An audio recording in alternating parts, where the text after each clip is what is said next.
Welcome to Finding the Modern Man podcast. Join me, Peter Kiricosta, your health and performance expert and self-leadership coach, as myself and my guests discuss and uncover what it means to be a man in today's society, helping you optimize physical, mental, and emotional health in order to create a life with purpose and passion in the changing world that we live in.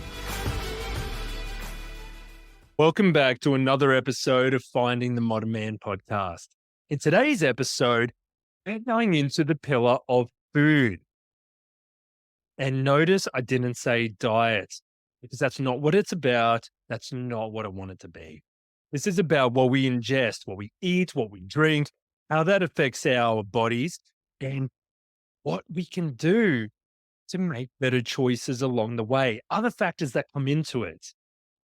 First of all, I just want to give a bit of a background on my own struggles with food intolerance and immune issues from when I was a little baby, because what I deliver in this podcast and developing the 8 pillars of self-mastery, it's all come from not just my professional studies, but from my life experience of struggling with health, struggling internally, struggling physically, and overcoming that in different ways at various stages of my life.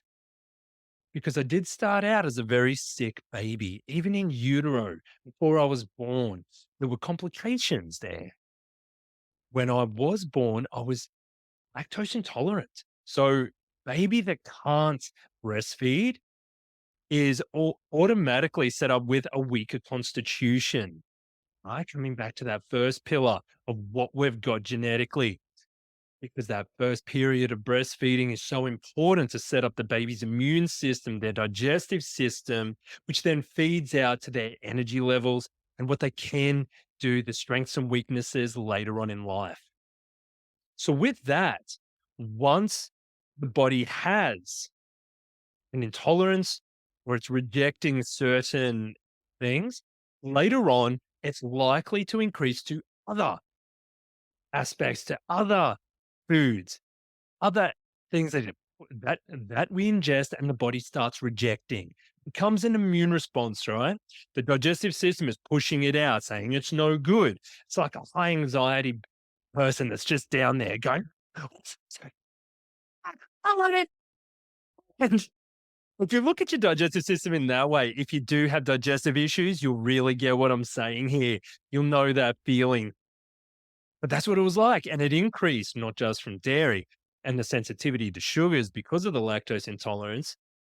It was the yeast, the gluten. It ended up becoming certain vegetables as well. And the fact I couldn't even eat a mandarin off my dad's tree. Now, in that way, it was a very typical Italian gardener. Always fruit and veg there, fresh, radically grown, natural. Couldn't even have that because the vitamin C content was too much for my stomach. That is not a good thing. If you can't take in nutrients like vitamin C, which is important for the immune system, it sets you up at a bit of a loss, which is what happened. I was constantly peaking and troughing. I would go well with health for a bit, expend a bit of energy, and then I'd trough, I'd crash, I'd get sick, I'd get injured. Whatever it was a big dip. It was significant. I would bounce back pretty quick because I took care of myself. But over the years, I just thought, no, I'm taking so many different supplements to help my body absorb nutrients, to help me maintain a better stage of health. And I thought, no, just maintaining this happy state of existence, not actually getting better, which was some of my drive behind my studies to find answers, right? Not the answer, but what answers can I have that are going to help me over my life and other people like me? So through various practitioners being failed by the medical system and the natural system, it comes down to the practitioners, right? And how open-minded they are. But there were practitioners along the way that really helped. My own studies really helped. The different things I've learned professionally all comes into it. And I've been able to turn a lot of this around. Not 100%, but I can have smaller portions of dairy or gluten. Say if I want a pizza, right? Can have a proper one when it's made well. And my body's not going to freak out. It's a little uncomfortable still. It's not good for it, but in moderation and on occasions, it's okay. I can eat it. I can enjoy it and not suffer later. And with that, my immune system improved a lot over the years where I don't get sick much anymore. I can maintain a higher energy output for a lot longer and not crash. Dip, I start to go down and I can pick myself up by taking care of myself, addressing those factors and moving on. Now, today, I won't get into those protocols because those protocols worked for me in different ways and not necessarily going to work in the same way for everyone because we are different. Today, what I am going to start with some very basic ways we can start to eliminate unnecessary agitation in the digestive system, unnecessary weight gain, and start feeling a lot more vital, a lot more energetic in a sustainable way. And one of the biggest things I see these days, looking at the broader scope of society, is the lack of clean eating. We've been inundated with so much processed food and junk food, and we eat out so much more than we used to, be it buying lunch every day at work, when we go out with friends or family. And we need to start developing the critical thinking and the awareness that when, when you're out, food is prepared in a way to get it on the plate and to the people in an efficient way. And it's made to taste better. This is often by foods being fried, added sugar, salt, or additives that enhance the flavor, which keep us wanting coming back for more, right? Because it's better than what we can cook at home. And there's nothing wrong with having that on occasions, or when it becomes a weekly thing, multiple times a week, we're doing this, then it does start to impact our health because even healthy salad, which I see a lot of people buying, they are unaware, and it's not their fault, but they're unaware of how much sugar and what other ingredients are in the dressing. Because the ingredients of the salad itself can be great, or a specific meal put with it. This is what we don't know. And these are the things I think about having grown up needing to look at the ingredient list on every box, every packet. I learned a lot about ingredients, the additives.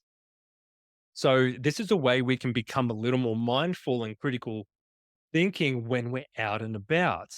And how often do we choose to do this?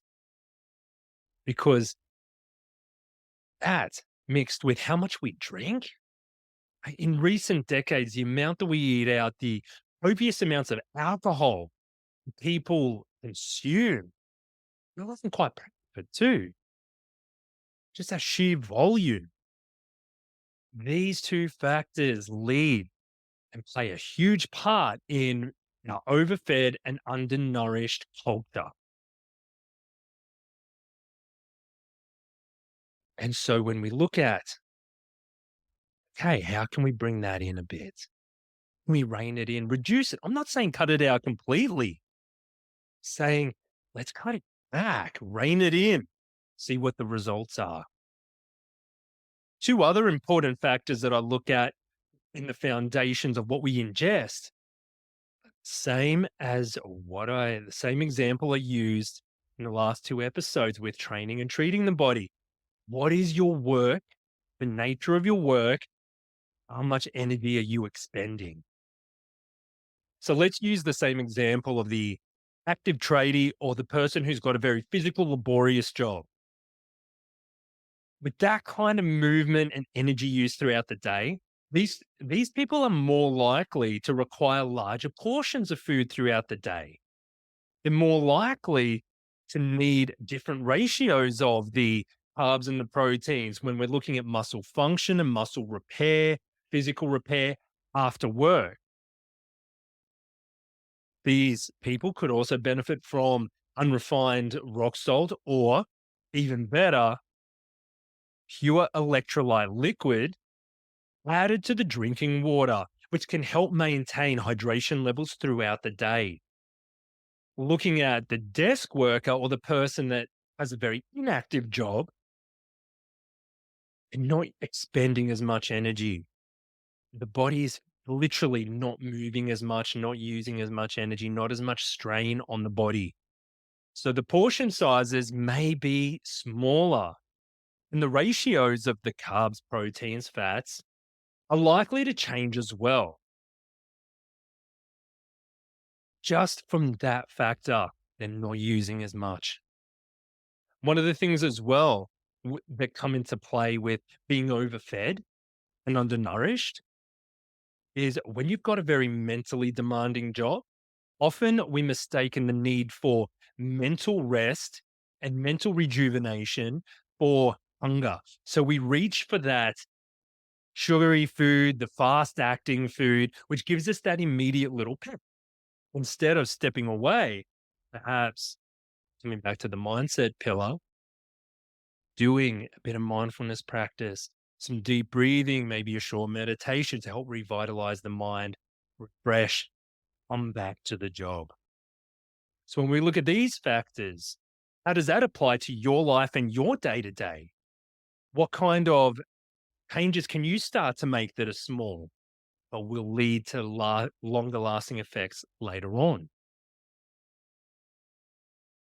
And on this point as well, one of the things that I look at with one-to-one clients is coming from that iridology point of view, looking at the digestive system and associated organs from the markings I see in the iris. So I'm looking at stomach capacity, which can vary from person to person. What is their natural energy production like? So looking at the genetic strengths and weaknesses and factors that come into play. What is your baseline? Is your current expression of health reflecting that or not? Or how can we support it to increase vitality and health? We also look at the associated organs. Is there any sign that in the iris that these are really strong genetically or perhaps need a bit of help and support? To use myself as an example, because of my weaker constitution from birth, my pancreas and liver naturally don't produce enough digestive enzymes. This is something I learned later on, right? Which release enzymes into the body when food comes in to help break down proteins, fats, and carbohydrates. So when I started doing that, then my body, I supplemented with digestive enzymes, right, as a supplement, which helped my body break down those macronutrients, break down the food, absorb it, utilize it. This is one of the things that has worked for me over the years. And it makes a huge difference to my digestion, stomach, how it feels, bloating, the gas, all these little things, right? Don't have to be as bad as they are. One of the things. So looking from that point of view, okay, how does that help? What does our body tell us about what it needs? Another thing that comes into play is the nervous system into food and digestion. If we are working or living in a highly stressed environment or an unsafe environment, our nervous system is going to be highly activated and going more into that survival mode. When we're in survival mode, our body shuts down non-essential functions for that period of time. It's meant to be short term. The digestive system is one of those where it may not shut down, but it reduces the function. The blood, the nutrients, the energy, the focus are going to where we need to get away from danger, which is more our extremities, back in our evolution times when we had to run away, get away from danger. But when we're in this day to day, this on our nervous system is highly taxing. And that means that our digestive system is going to be repressed quite a long period of time. So again, our nutrient intake is not going to be good. Our energy production is not going to be as effective or efficient as well. So then we need to look at, okay, what is causing stress in our lives and how can we go about reducing that? It's for another episode as well. These are one of the factors because if our digestive system is not working, it doesn't matter how many calories you count, your macronutrients, and all of that kind of side of things. If you're highly stressed and your digestive system is not working, it's not going to work efficiently, no matter what you put into it or whatever approach you take. It's one of the factors in regards to that being in a highly stressed environment. This also comes into our relationship with food. Do we have a healthy relationship with food? Do we have an addictive relationship with food? Is it a way to punish ourselves, perhaps with restrictive eating? Is it perhaps a coping mechanism with overeating and comfort eating? These are just a couple of possible variables. I'm not saying it's the same for everyone.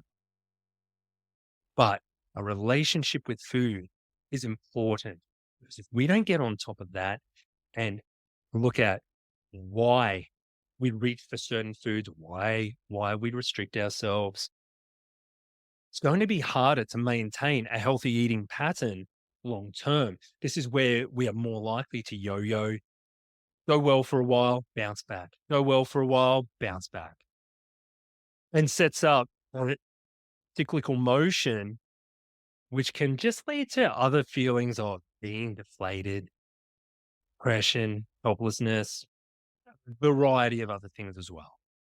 So it's a piece of the puzzle in the entire point, though.